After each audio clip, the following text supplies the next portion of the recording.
So my dad played the guitar when he was in the army, and we always had one lying around the house. My way out was the guitar, and it was either the guitar or it was getting into some fucking heavy drugs, or it was probably going to end in that downward spiral. People are still thinking it's a bit of a myth. A lot of the industry's in London, man. A lot of the industry's down south. Things don't kind of stretch as far. Now, there's a lot of these artists now that are out there, and they might be in the charts today, but, you know, they'll be back at the car phone warehouse tomorrow.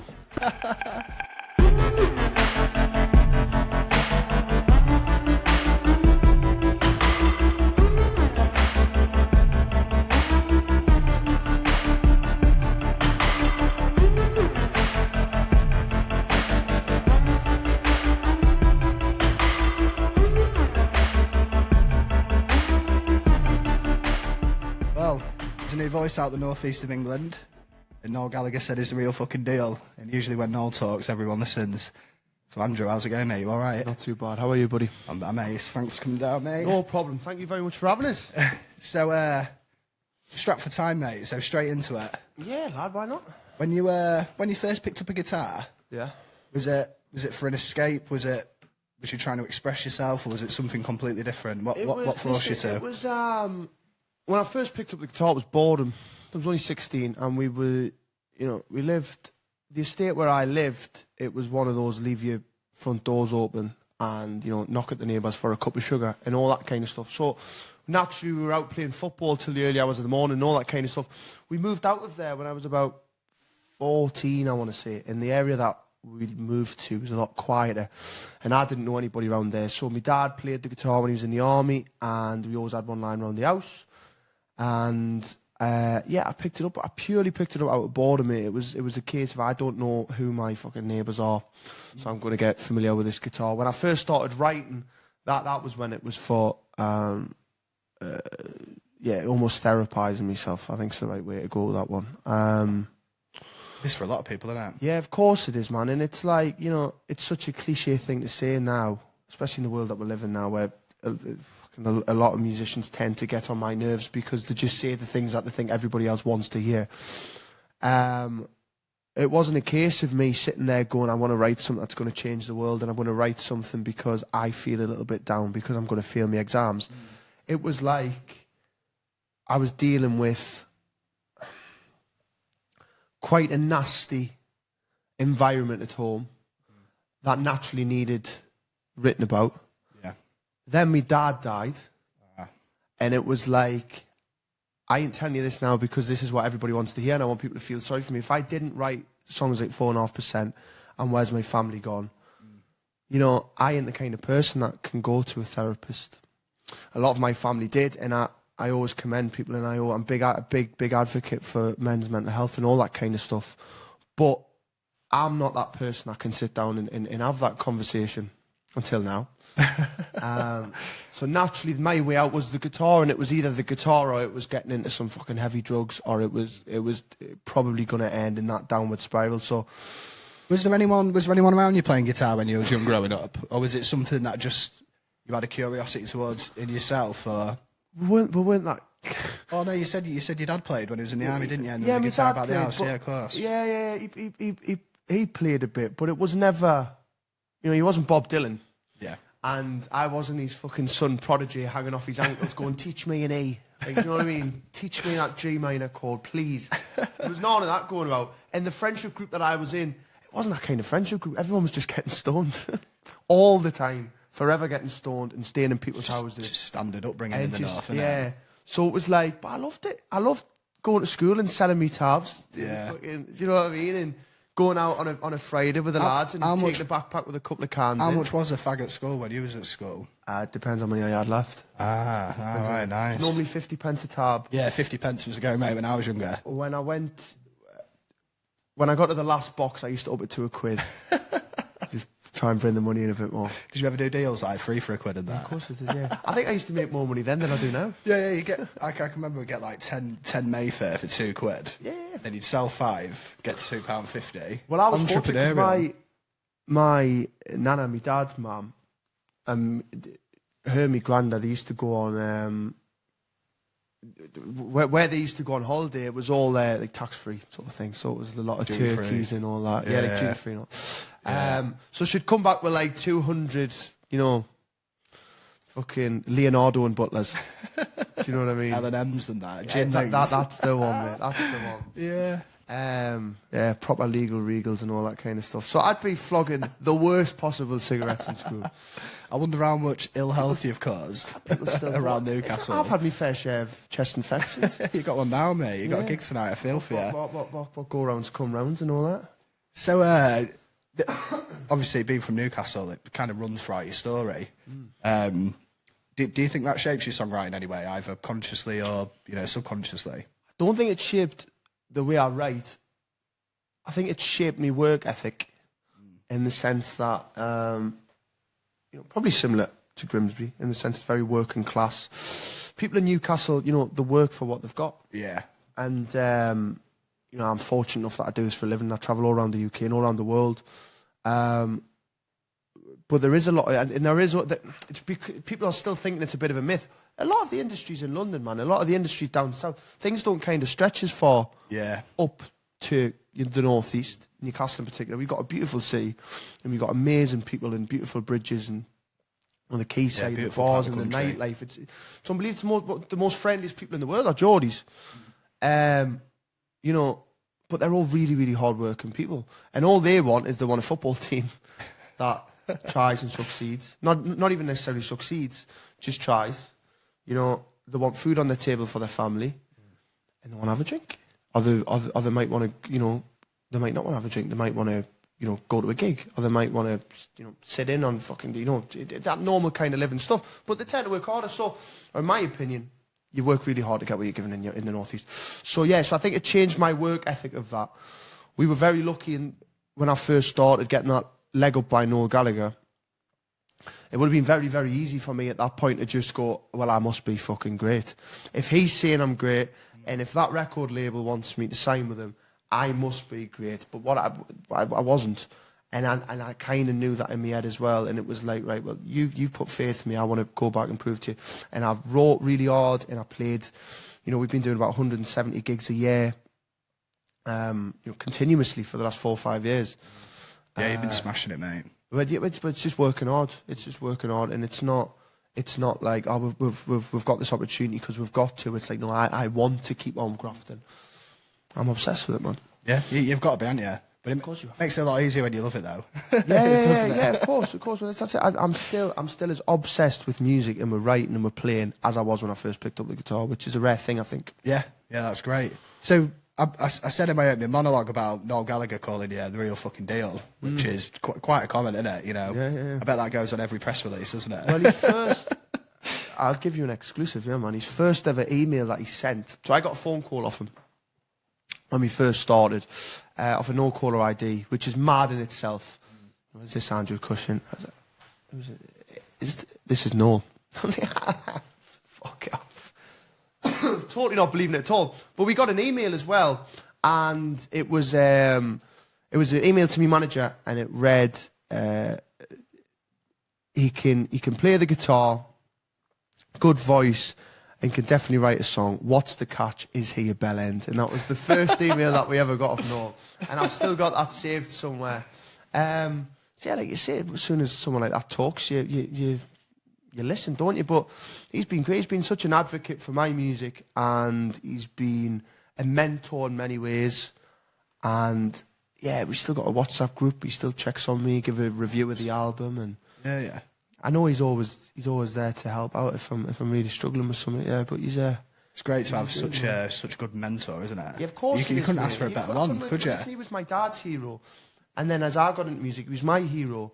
I think it was one of mine growing up as well. Do you know what I mean? It was Oasis, and continues to be. Do you know what I mean? Yeah. So, and the time that I signed with him was about the same time that I lost my dad and stuff. So it was like, I don't know. I don't know. It was like it came from somewhere else. I don't know. I'm not superstitious in any means, but it was weird. The time frame of being so low, emotionally, to then being on cloud 9 and you've got a record deal on the table and you're working with Noel Gallagher, and it's like 2 weeks ago I was planning a funeral speech. It's like it's a quick turnaround. Yeah, it's unbelievable, mate. That whole element of your story just blows me away. But going back to him saying, like you're the real deal. What does real mean to you? You know, in an industry that's so fake. yeah, everything's so Everything's woven into manufactured, image isn't it? and the brand. And Yeah, everything's manufactured now. you know, so what does real mean to you at the minute? Because I see you as a really authentic, sort of genuine artist. Well, I think that's probably the right word for it. I think it's authenticity. I write all my own music, whether people like it or not. I write it myself. This album, I took a massive gamble, really, and took a more hands-on approach with trying to plan how I wanted the record to sound. Gareth Nuttall produced it, and he done an amazing job. But I was kind of there to be like, no, I want it to sound like this, which is something I haven't done before. That's what I think real is, yeah. I think it's being authentic and not sitting back. And listen, I'm not saying that they all do it, because there's good music out there, do you know what I mean? There's great bands out there. But you do, listen, I was watching the Ivan Novello's, the Ivan Novello interviews the other day, and it was like, oh, mate, not one of these kids come from where I'm from. Do you know what I mean? And I don't mean place or anything like that, but I just like, I don't know, they all just seemed like they were being told what to say. Do that make sense? I watched Lola Young's interview, and that was the best of the bunch, I do have to say. And there was one or two others that stuck out, but there was so many of them that it felt to me that they were there to represent this manufactured thing. They were there to represent a product that had been created for them, nothing that they had created themselves. What do you think? I could be wrong, but that's how I felt. What do you think changed it? Do you think streaming had anything to do with it? You know, because for a while you'd find new music by either going to Seymour or buying a record because you had that curiosity. Probably. Whereas now you're just belt-fed music through it. streamers, aren't you? Do you think that's why you need all the social media followers and all the expensive press shots and that for a record to land nowadays? Well, there's a lot less money in music now, isn't there? People used to gig to make an album. Now people, will make an album at the cheapest cost and rate that you can possibly find, just so you've got an excuse to go out and gig and try and make some money on T-shirt sales. That's a difference. And because of that, record labels out there, and that's why the indies are having all the success now. Majors will still always get number ones, but indies are having a lot of success. It's more of a beneficial thing for a major label to just, pick somebody who's blown up on TikTok on a dance song or whatever, as opposed to investing 5-6 years into an artist and trying to really get them to mature and grow into something special. So yeah, that's why that is 100%. Yeah, people wanting an overnight success, and I think labels now, and again I could be wrong, but it appears to me, I've been in the industry for a few years now, it's very much to me that people would rather have the one hit by an artist and then have them thrown on the streets, as opposed to working with a band or working with an artist for 5, 6, 7, 8, 9, 10 years before they get a number one that's going to stand the test of time. Do you know what I mean? Well, does take a long time, doesn't it? I think it took lottery winners 10 years to get their number one. Well, yeah, exactly. That's it. And they're the ones that are reaping the benefits now. There's a lot of these artists now that are out there, and they might be in the charts today, but they'll be back at the Carphone Warehouse tomorrow.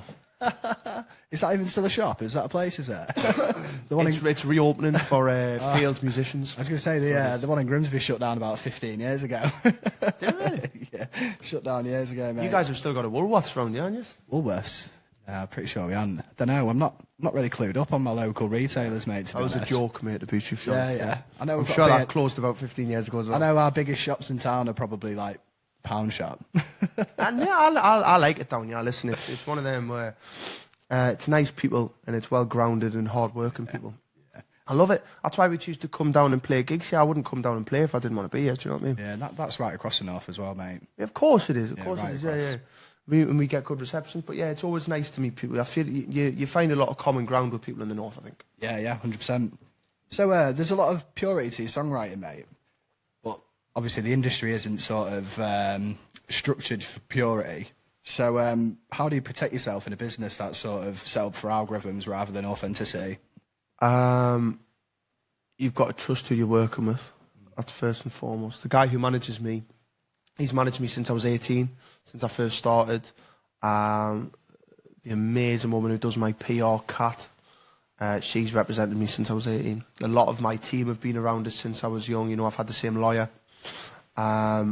A musical lawyer, that is. I haven't needed another lawyer yet. Never say never, mate. Don't fuck off, don't say that to me, man.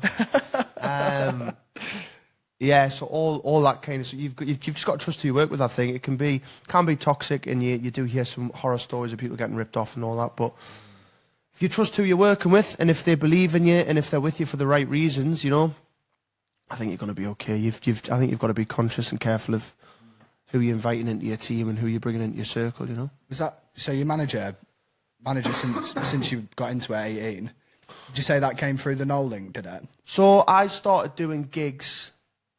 I think it was 19 when I started doing gigs. I might have been 18, one of the two. And I'd done about 2 or 3 gigs, and I used to know Lee through football. I used to coach football with him, and he came down to watch us, and he said, you know, I've never managed the band, but I've always wanted to give it a go. Then he went, you know, I know X, Y, and Z. It was like, well, I don't think you do, but yes, let's go for it.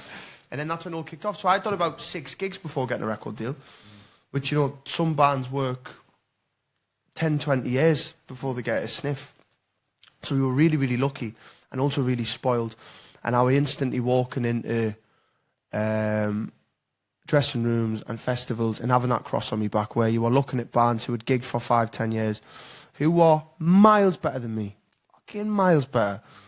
And it was just, that's that kid who's just been signed with Noel Gallagher, you know. And it was like, at the time I was walking around thinking, fucking yes I have, because I'm great. And then I'd go on stage and a string would snap and I wouldn't know how to fix it. Or my guitar would go out of tune and I've left my fucking tuner in the car. Do you know what, like, our guitar pick's falling out and having to finger pick the last 3 songs because I haven't brought enough guitar picks.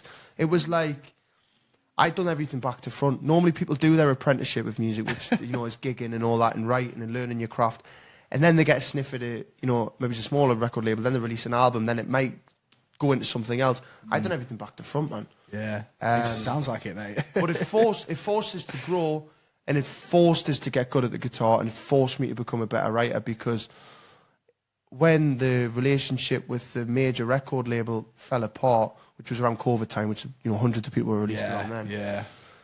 When that went away, you know, if I hadn't knuckled down and kept on writing and kept on grafting and worked on new songs, I probably wouldn't be doing this now.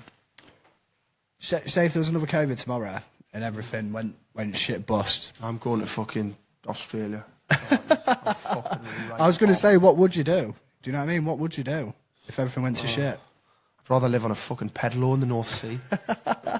Fuck am I staying round here? Might make for a good YouTube video, that, mate. You might get into YouTube. Honestly, I mean, could you imagine if something like that happened again? Everyone just got obsessed with painting. I was painting everything. Painting the fence, the dogs, the fridge. I was painting everything. Mate. Everyone had such a different interpretation. But when COVID kicked off in the first lockdown, I was in the army. Right. So we got deployed to do like the COVID testing sites. You know what I mean? So it was like, it's fucking shit. Everyone's furloughed and that, and we're driving around the country, social distancing, fucking swabbing people's noses and that. Yeah.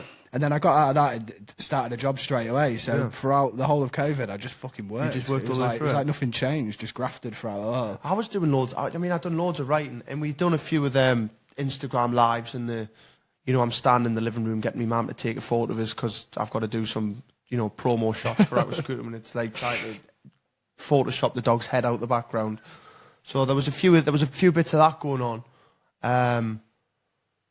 but yeah, it was a dreadful time.